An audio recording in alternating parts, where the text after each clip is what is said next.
Proud owner of Impeccable Rideshare LLC, a high-end fleet service in Houston, Texas, and proud author of Spread the Word, I'm Making It Happen, and also of my second book to come. Yes, it is called I'm a Party Fuck, but with the U, it's going to be a heart instead of the U, meaning for love. And yeah, here's my book right here.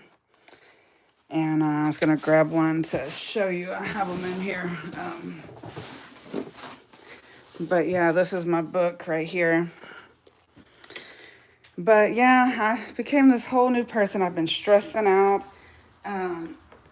every day and just stress, worry, just the devil, just and the world and this economy just attacking me and other limo drivers and other small business owners and other people. But just letting the world just get the best of you and get you down and all that kind of stuff. Well, started a newfound light, a new beginning this week, Monday. Went to a networking event, and this lady, I told her she was a psychic, like a psychologist, and I think she was psychic, like had some kind of psychic abilities and be able to read people. And she read me, and I showed her the book and told her about my company, Impeccable Rideshare LLC, limousine and party bus, and told her, giving everybody cards, spread the word, use me. But she could read you personally. Like, I wasn't like the happiest and just, she could feel it, And she said, girl, when I told her about the book and how proud I was of it, and, you buy it on Amazon, Barnes and Noble. It's on Amazon in English and Spanish, on Barnes and Noble as well. She said, you might just have to put off the party bus and the company and not worry about that. She said, there's nothing you can do about it. You can't control the economy. You can't do anything physically about it. You have nothing. I told her I hit rock bottom. You're on your hands and knees. You have no money. You have nothing. All you have is God. And God's got you, and God will never fail you. He's never leaving you. She said, write your second book. And she even said to design it, she asked me what my sign was. And I said, I'm Taurus. She said, look up what Taurus colors are. And it's pink and green, right? Green for emerald for May. Well, she said, what's the opposite? She, text go, what's the opposite of Taurus? And it's Scorpio. She said, what's Scorpio's colors? Look that up. It's red and black. And I like pink and black is my limo color. She said, there you go. You got some of Taurus, which is the pink, and you got the opposite, which is Taurus. So you got both sides, your sign and the opposite sign that connects with Taurus, right? Scorpio. Well, she said, write your second book. And I told her I was about to party and turn down for what, but do it safely with us. YOLO, you only live once. Live for the now, all that kind of stuff. And she said, write your second book, and here's the title. She gave me the title. And I said, you know what? I'm going to use it. I'm a Party Fuck. And then she texted me, and we've been texting all week and said we need to meet up for coffee. She said, put a heart for the you and fuck. And then also she said, meaning, look up what I'm a Party Fuck means. And it means, sounds like you're ready for a good time. Look it up on ChatGPT, AI. It says, and AI said, ChatGPT said, sounds like you're ready for a good time. I was like, yes. And it says, and then it said, sounds like you're ready for a good time. What's the occasion? I said, YOLO, which means you only live once. And that's what I always say, turn down for what? She said, and ChatGPT said the same thing back. That's right. Let's do it. Let's have a good time. Let's party it on up. Live your best life, And that's what it's about. And that's what it meant. I'm a party fuck, Sounds like you're ready for a good time. And she said the second book is going to mean that you're moving on. You're ready for a good time. You're ready for results. People want results. She said, give them results. Show them that you got results. You're a new person. You're able to the first book is your story. It's the past, your journey, the struggles, your whole life story. Everybody's got a story, and an amazing story, of course. Some are greater than others, deeper than others, like mine, really struggle. She said, now people want to see, how did you come out of that? Come out of, she changed my life completely. I said, F everything. I don't give a damn, I don't care anymore. I've lifted all this weight off my shoulders, all this stress, all this worry, and I started this to be a new person. So that's what I did, and that's what she helped me to do.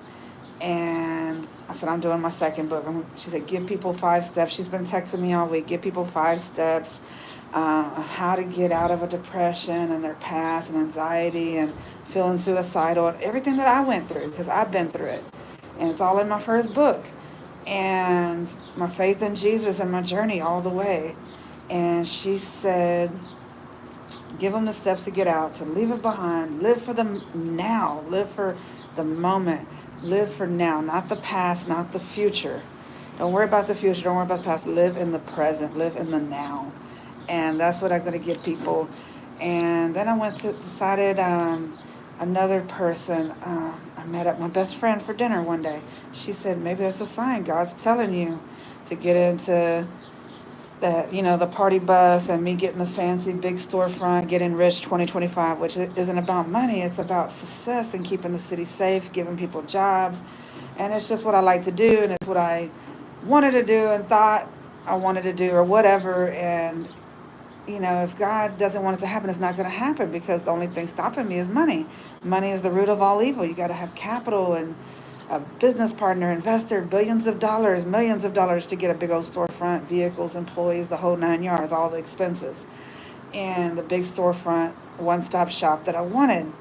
And she said, Candace said, maybe it's a sign God's pulling you, that's not meant for you, yeah, it was my passion, but now, like, being an author is no other passion. And then I wanted to also, because I'm inspiring the universe, to be an inspirational speaker. She's like, maybe it's God telling you that's not your purpose, Like, I thought it was my purpose, and like, maybe he has a different purpose for you. Like, your purpose is different. To get into the author, do more books, go speak to kids and middle schools and high schools and churches, and go speak around the world and be an inspirational speaker, like by myself or with Grant Cardone and his team, or the Aspire team and their team, because I've been to both of those. So isn't that just amazing? And then I go to church. I was like, I'm going to go to church.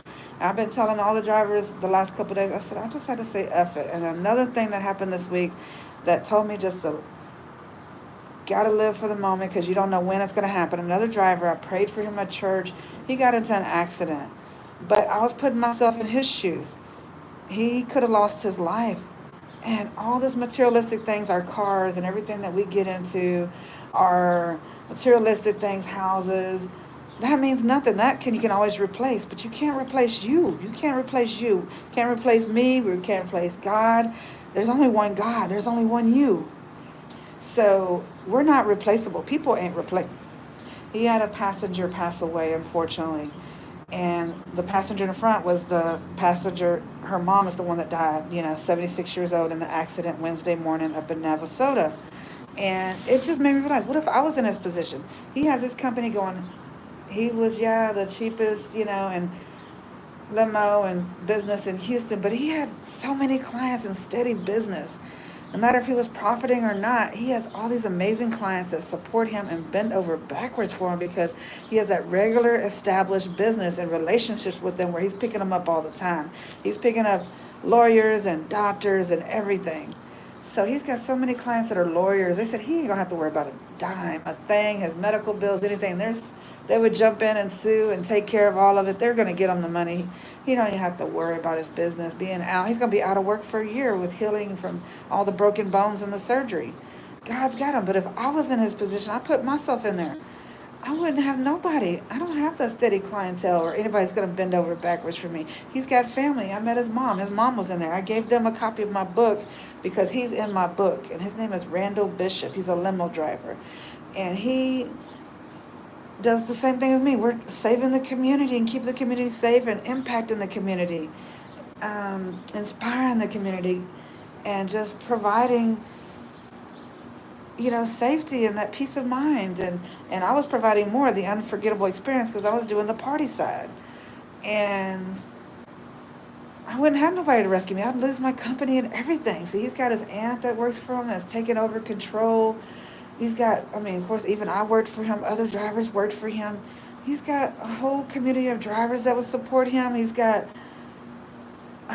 his family. He's got all his clients that bending over backwards for him and fighting for him and getting him all this money.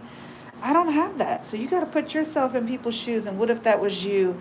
And just like that lady said, live for the now. That psychologist, that color psychologist, that's what she was. Live for the now.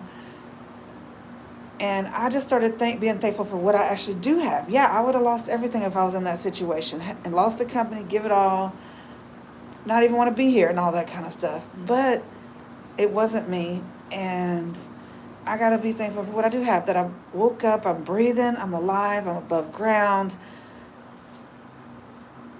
I might not have any money or know where I'm going, but I don't have a single worry anymore. No more stress, no more pain.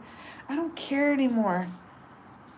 I don't, because I know God got me. Wherever he takes me, he's going to provide. He's going to make a way. If I don't have money for food, he's going to find someone to put some food in me. Like, all my friends been treating me. They've been great, but I've blessed them back, and I've blessed them many times too, and treated them numerous times. So all my blessings are coming back to me. God's putting friends and good people in my life, the people that love me and care. And that's all that matters. So I think God is pulling me in another direction. It's sad to say that I might be ending this business with this economy, the downpour and everything. And if I don't get any help or financial help, I'm not going to get anywhere in there. But the church, even the lady at the church said I could get into public speaking there and talk to the kids. I've been wanting, that's been on my heart, like really a passion. And then maybe that's God saving me and like keeping me from that stress being on the streets. But I did love keeping the city safe, and I have so many clients that do use me, but it's not steady. It's once a year or once every 5 years that they use you, or twice a year. It's not steady. You can't live on $100 here, $100 there, $100 a month. You can't live on that. $100 a week like I've been making, or nothing. You can't live on this. This ain't livable. This ain't doable in this society or any age for anybody. So y'all pray for me and pray that God sends someone to me, whichever direction he takes. But I believe God is pulling me in other ways, since he's not providing and had me hit rock bottom where I have nothing, no business, no nothing. And just had the devil just eating me up and attacking me. And I just believe he's pulling me another way. Like I was going the wrong direction, and I was going by what I wanted and dreaming big and thought I wanted or whatever. And he's pulling me into being an author, getting more books, because I'm really excited about this newfound life that someone referred my story to the publisher, my story biographies, and they called me to make me an author and say, Shelly, we want to make you an author. I didn't plan on it. It wasn't planned. It was in God's plan, though. It wasn't in my plan. Everything's in God's plan and God's timing for my life.